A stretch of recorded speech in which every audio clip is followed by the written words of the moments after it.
Hi, welcome to Messing About with Models. Today I'm going to show you how to make a simple timber load for your wagons. All you're going to need is some matchsticks, some PVA glue and some plastic. I used a old freezer bag. First cut a piece of cardboard to fit in the base of your wagon. This will help push the plastic in to help form the right shape in the bottom of the wagon. I think in future I'd try to use a thinner plastic because I think the thicker plastic of this freezer bag had too much resistance. Once you've pushed that in, you just need to take your matchsticks.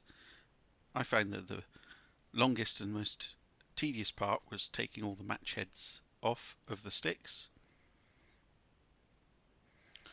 and then lay them along the bottom of the wagon just so they're overhanging one end there.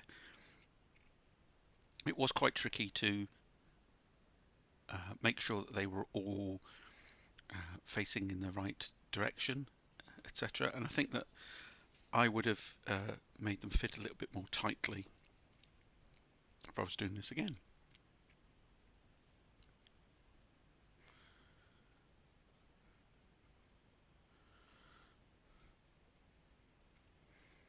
Once you've got your first layer of matchsticks behaving properly,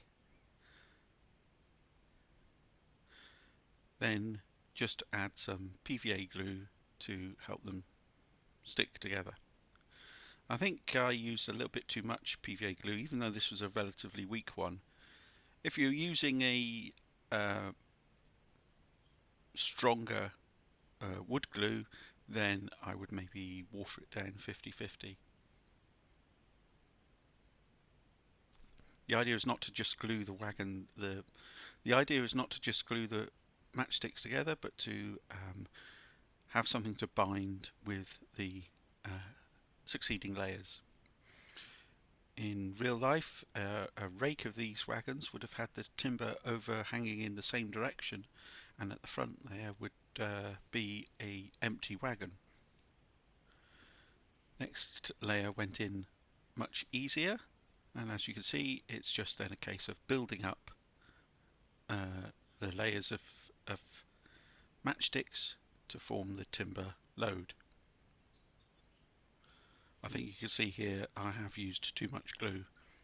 I had to leave this to dry overnight because of that, but if you are a little bit more stingy with the glue than I was, then you'll probably find it dries quite quickly.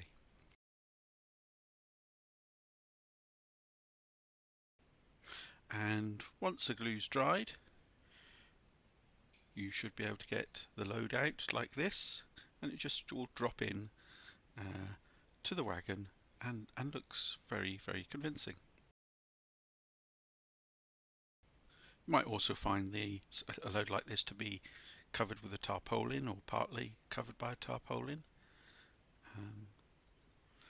And if you want to see any more of my hints and tips, click the video on the left, and if you want to see one of my other videos, click the video on the right, and don't forget to subscribe to be notified when my next video is out. That's all for now. See you next time.